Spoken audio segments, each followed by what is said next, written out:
यदि अपने सब नव नव गीत सुनबाक चाहै छी त अखन मिथिला मंच सब्सक्राइब करू और लाल बटन दबेनाइ नहीं बिसरबै।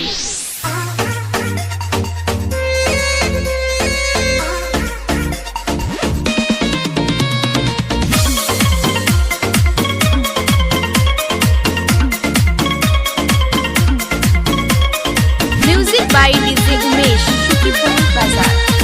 Music by DJ Umesh Shukipur बाजार। माथा पदौरा उठाई लेबै, माथा पदौरा उठाई लेबै, अचरा पनटुआ नचाई देबै, छठी घाट बाजा बजाई देबै, जल बिछी अरग देखाई देबै, सब कोई अरग देखाई देबै, अचरा पनटुआ नचाई देबै, छठी घाट बाजा बजाई देबै।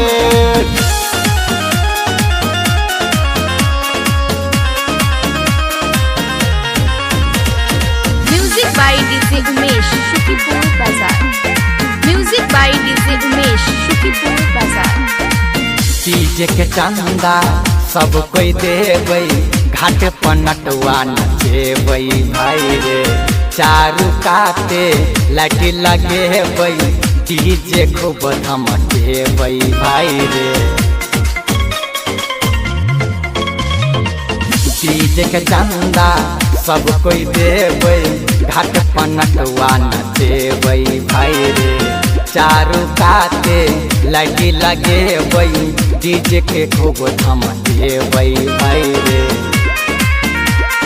सब मिल कमर हिलाई लेबै, सब मिल कमर हिलाई लेबै, अचरा पनटुआ नचाई देबै, डीजे के खूब धमकाई देबै, छठी माई के अरग देखाई देबै, अचरा पनटुआ नचाई देबै, छठी माई के घाट चमकाई देबै।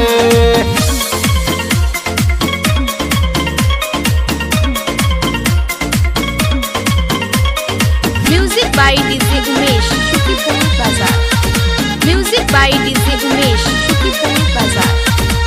बम भटक्का सब मिल फोड़बै, छुर छुरी खूब जरेबै रे, घाट सजा क दीप जरा क जय जय सब मिल करबै रे। बम भटक्का सब मिल फोड़बै, छुर छुरी खूब जरेबै रे, घाट सजा क दीप जरा क जय जय सब मिल करबै रे।